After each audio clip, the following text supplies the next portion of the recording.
Hello बच्चों, कैसे हैं आप लोग। आई होप कि सब अच्छे होंगे। तो आइए स्वागत करते हैं एक बार फिर से आपका अपने केमिस्ट्री के यूट्यूब चैनल ई रसायन पर।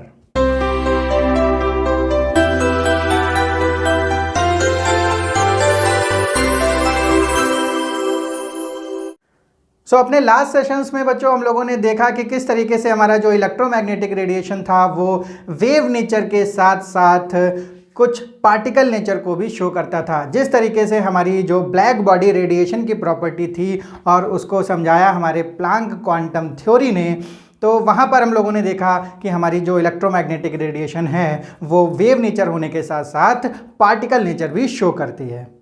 तो उसी कंटिन्यूएशन में एक और फिनोमिना है जहाँ पर हम लोग देखेंगे कि जो हमारी इलेक्ट्रोमैग्नेटिक रेडिएशन है वो वेव के साथ साथ पार्टिकल नेचर को भी शो करती है। तो वो हमारा जो इफ़ेक्ट है या फिर उसको हम लोग बोलेंगे फोटो इलेक्ट्रिक इफ़ेक्ट। तो आइए बच्चों देख लेते हैं कि किस चीज़ को हम लोग कहने जा रहे हैं फोटो इलेक्ट्रिक इफ़ेक्ट। बात है बच्चों ईयर 1887 की। 1887 की साइंटिस्ट थे हर्ट्ज। हर्ट्ज बच्चों आप लोगों ने सुना होगा, फ्रीक्वेंसी की यूनिट भी होती है। तो जो हमारे साइंटिस्ट थे जो हर्ट्ज, उन्हीं के नाम पर ये जो हमारी यूनिट थी वो पड़ी। तो हर्ट्ज ने ईयर 1887 में एक इफ़ेक्ट देखा। वो इफ़ेक्ट किस तरीके से था कि अगर कोई उन्होंने एक मेटल की प्लेट ली, मेटल की प्लेट जो थी उन्होंने जनरली हमारे पोटेशियम, सीजियम, रुबिडियम, इस तरीके की मेटल प्लेट्स का यूज़ किया था हर्ट्ज ने। मेटल इसलिए लिया गया बच्चों कि हमारे जो मेटल्स में फ्री इलेक्ट्रॉन्स के जो नंबर्स होते हैं वो ज़्यादा रहते हैं और एलिमेंट्स के कंपैरिजन में। तो इन्होंने मेटल पर एक वेव की स्ट्राइक कराई। तो उन्होंने क्या ऑब्जर्व किया, इस मेटल की प्लेट पर हर्ट्ज ने एक इलेक्ट्रोमैग्नेटिक रेडिएशन को फॉल किया, यानी इस पर क्या किया, इलेक्ट्रोमैग्नेटिक रेडिएशंस डाली गई। तो उन्होंने क्या देखा कि यहां से इलेक्ट्रॉन्स इजेक्ट हो रहे हैं। जब किसी मेटल की प्लेट पर हमारी इलेक्ट्रोमैग्नेटिक रेडिएशन स्ट्राइक की जाती है तो वहां से क्या हुआ, इलेक्ट्रॉन्स इजेक्ट हुए।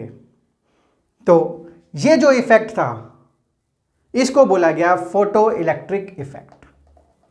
फोटो मीन्स बच्चों होते हैं फोटॉन्स, जहां पर हम लोगों ने लास्ट ही क्लास में बात की थी प्लैंक क्वांटम थ्योरी में कि जो हमारे पैकेट्स ऑफ एनर्जी होती है किसकी, इलेक्ट्रोमैग्नेटिक रेडिएशन की, उसको बोलते हैं फोटॉन या फिर क्वांटा। तो फोटॉन से नाम आया यहाँ पर फोटो। फोटो मीन्स कि अगर जो पैकेट्स ऑफ एनर्जी पड़ती है यहाँ पर, तो फोटो से हमारा जो इलेक्ट्रॉन इजेक्ट हो रहे हैं, तो इलेक्ट्रॉन्स जब इजेक्ट होते हैं, मूव करते हैं, तो कौन सा इफेक्ट आता है बच्चों, इलेक्ट्रिक इफेक्ट आता है। तो इसका मतलब हुआ फोटो इलेक्ट्रिक इफेक्ट।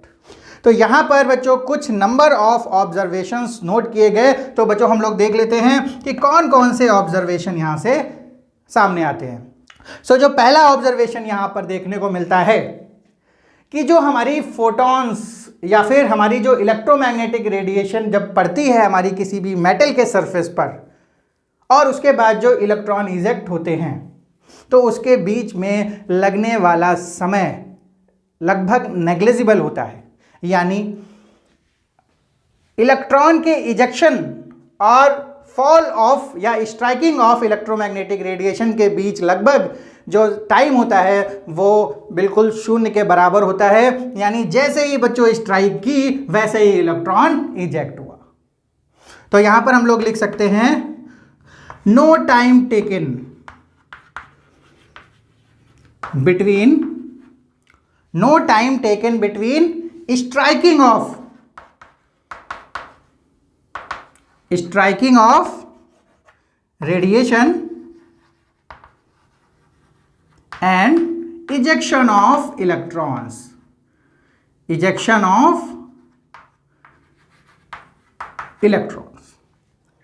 इलेक्ट्रॉन के इजेक्ट होने में और इस रेडिएशन के पड़ने के बीच जो टाइम गैप है वो बच्चों लगभग क्या है, शून्य है, जीरो है। इसके बाद आता है सेकंड ऑब्जर्वेशन। तो सेकंड ऑब्जर्वेशन क्या यहां पर आता है कि जो हमारे इंटेंसिटी ऑफ लाइट है, इंटेंसिटी ऑफ लाइट क्या होता है। इंटेंसिटी ऑफ लाइट हम लोग किसे बोल सकते हैं बच्चों, जब किसी चीज़ को इंटेंस तब बोलते हैं जब नंबर ऑफ लाइट या नंबर ऑफ समथिंग जिसकी हम बात कर रहे होते हैं वो ज़्यादा होते हैं। तो यहाँ पर अगर हम लोग लाइट की बात कर रहे हैं, इंटेंसिटी ऑफ लाइट की, यानी जो लाइट की मात्रा है उसका अमाउंट है वो जब ज़्यादा होगा, तो जब ज़्यादा होता है तो उसको हम लोग ब्राइटनेस भी बोल सकते हैं बच्चों, क्योंकि लाइट के केस में जब हम लोग एक ही वेवलेंथ की जब लाइट बहुत ज़्यादा वहाँ पर डालते हैं तो वो ब्राइट दिखती है। तो brightness of light is directly proportional to the number of electrons. यानी अगर बच्चों हम ज़्यादा अमाउंट में इस लाइट को यहाँ पर फॉल कराएंगे, स्ट्राइक कराएंगे सरफेस ऑफ मेटल से, तो हमारे जो इलेक्ट्रॉन्स के नंबर्स हैं वो भी क्या होंगे, ज़्यादा होंगे। यानी जितनी इंटेंस लाइट, जितनी ब्राइट लाइट हम लोग यहाँ पर डालते हैं उतने ही नंबर ऑफ इलेक्ट्रॉन्स इजेक्ट होते हैं।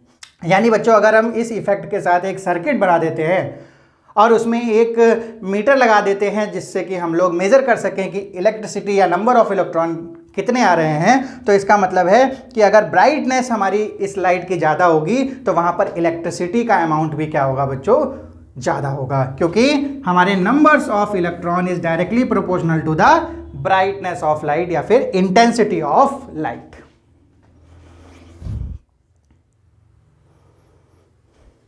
तो अभी तक बच्चों हम लोगों ने दो ऑब्जर्वेशन देखे, समझ में आ गए होंगे आप लोगों को दोनों ऑब्जर्वेशन कि लाइट पड़ने और इलेक्ट्रॉन के निकलने में कोई टाइम नहीं लगता। दूसरा ऑब्जर्वेशन, जितनी ज़्यादा ब्राइट लाइट या जितनी ज़्यादा अमाउंट ऑफ लाइट यहाँ पर पड़ती है उतने ही नंबर ऑफ इलेक्ट्रॉन्स वहाँ से इजेक्ट होते हैं। So third and last observation of this photo electric effect done by hertz, what was that? Third observation था हमारा कि ये इलेक्ट्रॉन बच्चों जो निकल रहा है या इजेक्शन ऑफ इलेक्ट्रॉन की जब हम लोग बात करते हैं इस इफेक्ट में, तो वो तब तक नहीं होगा, ये जो इलेक्ट्रॉन है उस मेटल सरफेस से तब तक नहीं निकलेगा जब तक कि एक खास फ्रीक्वेंसी की लाइट उस पर ना पड़े। अब ये खास फ्रीक्वेंसी की लाइट बच्चों क्या है, इसको उन्होंने बोला थ्रेशोल्ड फ्रीक्वेंसी। सपोज कर लेते हैं कि जैसे बच्चों एक एग्जांपल लेते हैं कि आप लोग बच्चों स्टूडेंट हैं, सपोज करते हैं अगर आप लोग सुबह उठते हैं जल्दी, सो कुछ बच्चे होंगे जो अलार्म की आवाज़ से ही उठ जाते होंगे, कुछ बच्चे होंगे जो बच्चों हमारे जो उनके पेरेंट्स हैं वो आवाज़ लगाते होंगे, उस आवाज़ से उठ जाते होंगे। पर कुछ बच्चे ऐसे ज़रूर होंगे बच्चों कि जहाँ पर जिनकी पिटाई होती है उसके बाद ही वो लोग सुबह उठते हैं। तो इसका मतलब हम लोगों ने 3 टाइप के स्टूडेंट देखे और तीनों ही टाइप के जो स्टूडेंट थे वो सेम टाइम पर उठ रहे थे, लेकिन तीनों की जो उठने की प्रक्रिया थी, उनका उठने का मैकेनिज़्म था, उसका जो मिनिमम रिक्वायरमेंट थी वो तीनों की अलग अलग थी। एक टाइप के जो बच्चे थे उनकी जब तक पिटाई नहीं लगती तब तक वो सुबह नहीं उठते, कुछ टाइप के जो बच्चे थे वो जब तक आवाज़ नहीं लगती तब तक नहीं उठते, और जो लास्ट टाइप के बच्चे थे वो केवल और केवल अलार्म की आवाज़ से ही जग जा रहे थे। तो इसका मतलब है तीनों टाइप के स्टूडेंट की मिनिमम फ्रीक्वेंसी अलग अलग है बच्चों। तो यहाँ पर भी हमारा क्या होगा कि जो ये जो इलेक्ट्रॉन्स के निकलने की, यानी जो मेटल होगा, अलग अलग टाइप के जो मेटल्स होंगे उनकी अलग अलग फ्रीक्वेंसी होगी, थ्रेशोल्ड फ्रीक्वेंसी, यानी उनकी अलग अलग रिक्वायरमेंट होगी। यानी अगर एक टाइप का अगर हम लोगों ने मेटल लिया तो उस पर एक टाइप की फ्रीक्वेंसी से ज़्यादा फ्रीक्वेंसी डालनी पड़ेगी इलेक्ट्रॉन को निकालने के लिए। अगर हमने दूसरे टाइप का मेटल लिया तो हो सकता है उसकी थ्रेशोल्ड फ्रीक्वेंसी या उसकी जो मिनिमम रिक्वायरमेंट है वो अलग हो। तो यहाँ पर हम लोग लिख लेते हैं बच्चों, for each metal there is a characteristic frequency which is known as threshold frequency. तो जो हमारी फ्रीक्वेंसी होनी चाहिए किसी भी लाइट की वो उसकी थ्रेशोल्ड फ्रीक्वेंसी से क्या होनी चाहिए बच्चों, ज़्यादा होनी चाहिए। यानी जो उसकी रिक्वायरमेंट है उससे जब ज़्यादा की फ्रीक्वेंसी की हम लोग लाइट डालते हैं तभी उसमें क्या होगा, इलेक्ट्रॉन निकलेगा। तो ये 3 ऑब्जर्वेशन दिए गए हमारे जो इस आधार पर on the basis of this experiment. So बच्चों, आप लोगों ने समझा कि किस तरीके से हर एक बच्चे की, हर एक आदमी की जो थ्रेशहोल्ड फ्रीक्वेंसीज होती हैं वो अलग अलग होती है। सबकी एक जगह पहुंचने की जो प्रयास होते हैं, जैसे बच्चों आप लोग 12th देंगे, उसके बाद हमारे कुछ बच्चे नीट के एस्पिरेंट होंगे, कुछ बच्चे जेई के लिए तैयारी करेंगे। तो ये जो सारे बच्चे हैं वो एक गोल या एक एम तक पहुंचना चाहते हैं जो उन्होंने सेट कर रखा है। लेकिन जो उनके बच्चों प्रयास करने के जो साल भर की जो उनकी तैयारी होगी उसमें उनका मैकेनिज्म डिफरेंट होगा, क्योंकि जो सबकी रिक्वायरमेंट है वो बच्चों कैसी होती है, अपनी कैरेक्टरिस्टिक रिक्वायरमेंट होती है। यानी जैसे ही हमारा जो मेटल होता है, हर मेटल अपनी अलग कैरेक्टरिस्टिक फ्रीक्वेंसी रखता है। जिस तरीके से हर एक स्टूडेंट अपनी एक क्षमता रखता है, अपनी एक पावर रखता है उस गोल तक पहुंचने के लिए। तो इसीलिए बच्चों हमें किसी दूसरे बच्चे की यहाँ पर कॉपी नहीं करनी चाहिए, क्योंकि सबकी पावर यहाँ पर अलग अलग होती हैं। तो बच्चों आप लोगों ने देखा कि किस तरीके से आप लोग केमिस्ट्री के पढ़ने के साथ साथ यहाँ ई रसायन पर फ्री का ज्ञान यानी फ्री का मोटिवेशन ले सकते हैं। तो बच्चों हम लोग चलते हैं यहाँ पर फोटो इलेक्ट्रिक इफेक्ट में, मोटिवेशन क्लास को छोड़कर। तो ये जो प्रॉब्लम्स थी, ये जो ऑब्जर्वेशंस थे, यहाँ पर जब क्लासिकल फिजिक्स यानी क्लासिकल जो मैकेनिक्स हमारी काम करती थी इलेक्ट्रोमैग्नेटिक रेडिएशन को, जो कि इसका जो नेचर मानता था वो कैसा, वेव नेचर।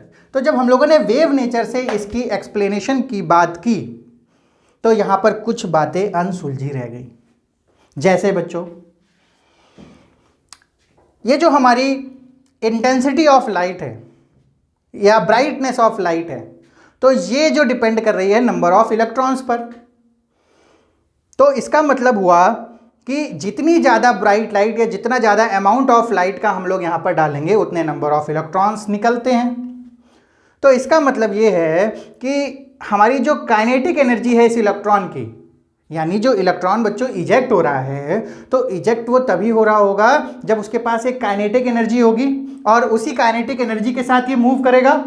क्योंकि बच्चों जब भी फिजिक्स में आप लोगों ने पढ़ा होगा, जब भी कोई पार्टिकल या कोई बॉडी मूव करती है तो उसके पास एक टाइप की एनर्जी होती है जिसको हम लोग बोलते हैं काइनेटिक एनर्जी। तो यहाँ पर इस इलेक्ट्रॉन के पास एक काइनेटिक एनर्जी होगी, तो वो काइनेटिक एनर्जी भी किस पर डिपेंड करनी चाहिए इस पॉइंट के अकॉर्डिंग, इंटेंसिटी ऑफ लाइट पर। तो इसका मतलब है जो kinetic energy should depend on intensity of light.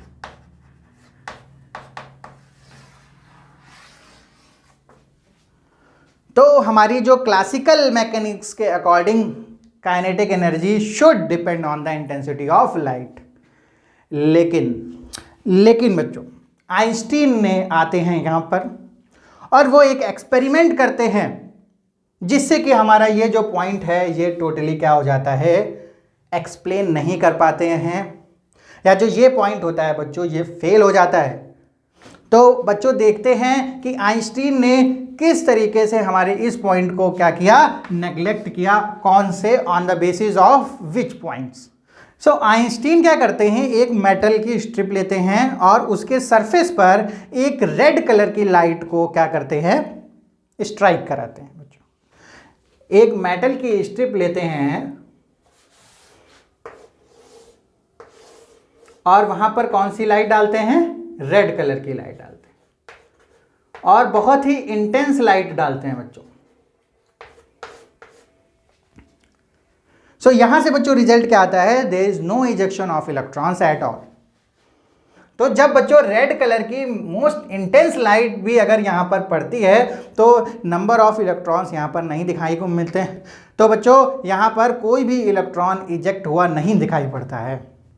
लेकिन जब यहां पर येलो कलर की लेस इंटेंस, जब येलो कलर की लेस इंटेंस लाइट को भी अगर यहां पर डालते हैं तो तुरंत बच्चों क्या होता है, इजेक्शन ऑफ इलेक्ट्रॉन्स होने लगते हैं और हमारी जो यहां पर एक मीटर लगा होता है वहां पर क्या होता है, डिफ्लेक्शन आने लगता है। इसका मतलब ये हुआ कि हमारा जो इजेक्शन ऑफ इलेक्ट्रॉन है वो किस पर डिपेंड नहीं करता। सो बच्चों इसका मतलब यहां पर क्या होता है कि जो हमारा नंबर ऑफ इलेक्ट्रॉन इजेक्टेड है वो किस पर डिपेंड नहीं कर रहे हैं, वो हमारे डिपेंड नहीं करते इंटेंसिटी पर।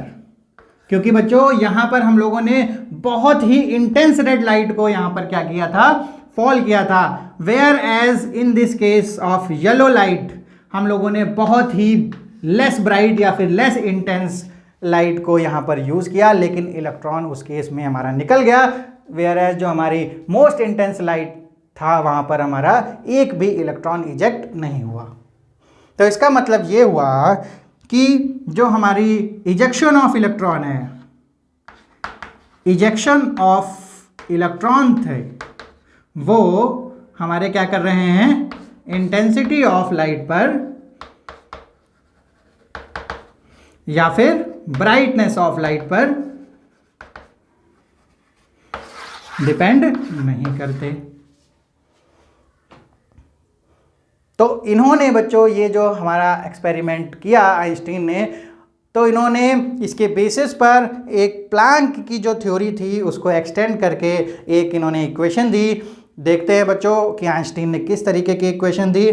सो यहाँ पर बच्चों आइंस्टीन ने एक्सप्लेन किया with the help of Planck quantum theory.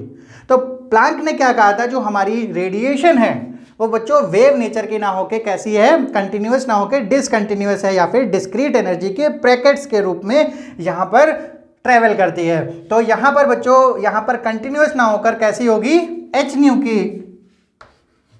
की फॉर्म में क्या होगी, स्ट्राइक होगी हमारी। यहाँ पर ये कैसे होंगे, एच न्यू के पैकेट्स होंगे अलग अलग।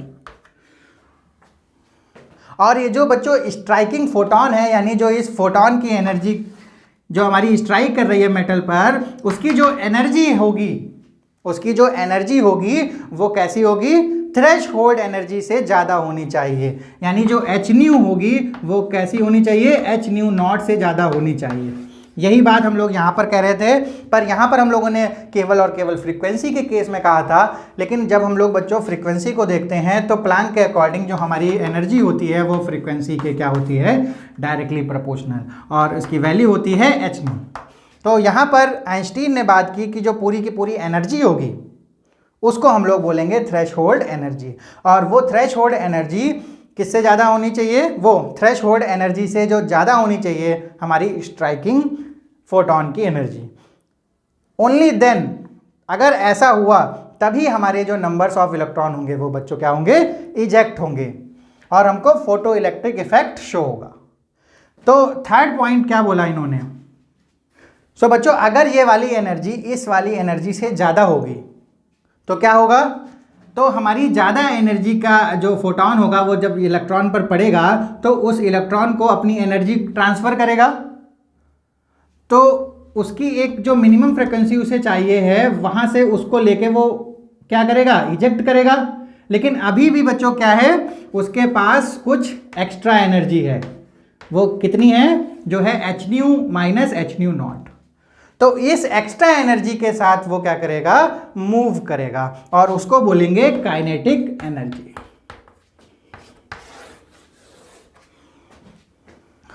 तो बच्चों इस फिनोमिना को एक हम लोग एग्जांपल से समझते हैं। सपोज कर लेते हैं कि हमें किसी भी काम को करने के लिए हमारे पास एक क्या है, एक चॉकलेट है, एक चॉकलेट है और वो है, उसकी प्राइस है 10 रुपीज़। अब किसी बच्चे के पास है 15 रुपीज़। तो इस चॉकलेट को लेने के लिए उसको मिनिमम कितने रुपए चाहिए हैं, 10 रुपए, और उसके पास इस चॉकलेट को लेने के लिए 10 रुपए से ज़्यादा रुपए होने चाहिए। तो यहाँ पर उसके पास है 15 रुपीज़। तो ये जब 15 रुपीज़ है तो इसमें से 10 रुपए तो ये चॉकलेट ले लेगा, उसके बाद जो 5 रुपए बचेंगे वो उससे कुछ और भी खरीद सकता है। यानी अपनी भूख मिटाने के बाद वो अपने बच्चों शौक भी पूरे कर सकता है। तो यहाँ पर जो ये एच न्यू एनर्जी है, तो एच न्यू एनर्जी जब इलेक्ट्रॉन पे पड़ेगी तो अपनी एच न्यू नॉट तो उसको ट्रांसफ़र कर देगी इलेक्ट्रॉन इजेक्ट करने के लिए, लेकिन जो बाकी अमाउंट बचेगा वो उसको प्रोवाइड कराएगा मोशन या फिर काइनेटिक एनर्जी। तो इसी काइनेटिक एनर्जी के साथ हमारा इलेक्ट्रॉन मूव करेगा। तो यहाँ पर इस काइनेटिक एनर्जी को एक्सप्लेन किया हमारे आइंस्टीन ने कि उस इलेक्ट्रॉन के पास कितनी काइनेटिक एनर्जी होगी, उसको हम लोग निकाल सकते हैं यहाँ पर। और ये जो हमारा h0 है, इसको हम लोग बोलते हैं थ्रेशोल्ड फ्रीक्वेंसी, या फिर यहाँ पर इसको हम लोग वर्क फंक्शन भी बोलते हैं। क्या बोलते हैं बच्चों? Work function. यानी किसी भी मेटल के लिए हमारे पास मिनिमम वर्क फंक्शन इतना होना ही चाहिए। सो इसके अकॉर्डिंग हमारी इक्वेशन बनती है h0 is h0 plus kinetic energy को हम लोग लिख सकते हैं हाफ mv²। तो ये एक इक्वेशन होती है जो कि हमें कौन देता है? Einstein, with the help of Planck quantum theory. So बच्चों, इन आइंस्टीन के एक्सप्लेनेशन के हेल्प से यहाँ पर एक फोर्थ पॉइंट और आता है। ये जो 3 ऑब्जर्वेशन थे, 3 रिजल्ट थे, इसके बाद एक रिजल्ट और आता है, और वो फोर्थ रिजल्ट ये है कि जो हमारी काइनेटिक एनर्जी है वो डायरेक्टली डिपेंडेंट है किससे? ना कि इंटेंसिटी ऑफ लाइट या फिर ब्राइटनेस ऑफ लाइट के डायरेक्टली डिपेंडेंट ना होके हमारी फ्रीक्वेंसी पर डिपेंड करती है। यानी फ्रीक्वेंसी बताएगी कि उसकी काइनेटिक एनर्जी कितनी होनी चाहिए। किसकी? इलेक्ट्रॉन की काइनेटिक एनर्जी कितनी होनी चाहिए। तो इस फोटो इलेक्ट्रिक इफेक्ट में ये 3 रिजल्ट के साथ ये फोर्थ रिजल्ट आता है with the help of this Einstein equation of radiation. तो बच्चों, आई होप कि ये जो हमारा फोटो इलेक्ट्रिक इफेक्ट था, इनके जो चारों रिजल्ट थे, चारों ऑब्जर्वेशंस थे, वो आप लोगों ने ईजिली समझ लिए होंगे। सो यहाँ पर बच्चों हमारी जो इलेक्ट्रोमैग्नेटिक रेडिएशन थी, उसने अपने वेव नेचर से लाइट के डिफ्रैक्शन को, लाइट के इंटरफेरेंस को बहुत अच्छे से एक्सप्लेन किया। लेकिन हमारा जो ब्लैक बॉडी रेडिएशन था, हमारा जो फोटो इलेक्ट्रिक इफेक्ट था, वहाँ पर वेव नेचर उसको एक्सप्लेन करने में फेल हो गई। तो वहाँ पर बच्चों लाइट की पार्टिकल जो नेचर है, उसने इन दोनों प्रॉपर्टीज़ को ईजिली एक्सप्लेन किया। तो साइंटिस्ट के सामने एक डायलेमा क्रिएट हुआ कि एग्जैक्टली जो इलेक्ट्रोमैग्नेटिक रेडिएशन है वो वेव नेचर का है या फिर पार्टिकल नेचर का। सो यहाँ पर आइंस्टीन जो हमारे साइंटिस्ट थे, उन्होंने इस डायलेमा को एक्सप्लेन किया कि जो हमारी लाइट है, इलेक्ट्रोमैग्नेटिक रेडिएशन है, वो डुअल नेचर पजेस करती है। यानी दोनों तरीके की जो प्रॉपर्टीज़ होती हैं, जो हमारी एक वेव प्रॉपर्टी होती है और दूसरी जो हमारी पार्टिकल प्रॉपर्टी होती है, दोनों प्रॉपर्टी को पजेस करता है हमारा इलेक्ट्रोमैग्नेटिक रेडिएशन, और जिसको हम लोग बोलते हैं डुअल नेचर ऑफ लाइट या फिर dual nature of electromagnetic radiation. लेकिन कहाँ कहाँ पर जब जो हमारा जो रेडिएशन होता है वो किसी मैटर से इंटरेक्ट करता है, मैटर से इंटरेक्ट यानी जो हमारा रेडिएशन है वो इस मेटल से इंटरेक्ट कर रहा है, तो हम लोग हमेशा इलेक्ट्रोमैग्नेटिक रेडिएशन को पार्टिकल नेचर से एक्सप्लेन करेंगे। लेकिन जब ये इलेक्ट्रोमैग्नेटिक रेडिएशन क्या करता है? मूव करता है, प्रोपोगेट करता है, तब हम लोग उसका कौन सा नेचर लेंगे? वेव नेचर लेंगे। तो इस तरीके से आइंस्टीन ने इस डायलेमा को सॉल्व किया और लाइट का या फिर इलेक्ट्रोमैग्नेटिक रेडिएशन का डुअल नेचर को एक्सप्लेन किया। तो बच्चों, यहाँ पर इलेक्ट्रोमैग्नेटिक रेडिएशन की जो बात होती है कि किस तरीके से वो अपने डुअल नेचर को पजेस करता है, वो ख़त्म होती है। तो बच्चों, आई होप कि ये जो यहाँ तक की जो क्लासेस थी वो आप लोगों को बहुत अच्छे से समझ आ गई होंगी। तो बच्चों, अब हम लोग अपने नेक्स्ट क्लास में स्पेक्ट्रम्स के बारे में और बात करेंगे डिटेल में, और देखेंगे कि किस तरीके से जो हमारा नेक्स्ट एटॉमिक मॉडल आया जो कि दिया गया बोहर के द्वारा। तो बोहर एटॉमिक मॉडल के कंटिन्यूएशन में हम और सारी बातें करेंगे। तो बच्चों, टिल देन बाय बाय। और अगर आप लोगों ने चैनल को सब्सक्राइब नहीं किया है अभी तक, तो बच्चों चैनल को सब्सक्राइब कर लीजिए और वीडियो को कर दीजिए लाइक। तो हम लोग मिलते हैं अब अपने नेक्स्ट सेशन में। तो बच्चों, इसी तरीके से आप अपना साथ ई रसायन के साथ बनाए रहें, और हम लोग मिलते हैं अब अपने नेक्स्ट वीडियो में। Till then bye bye.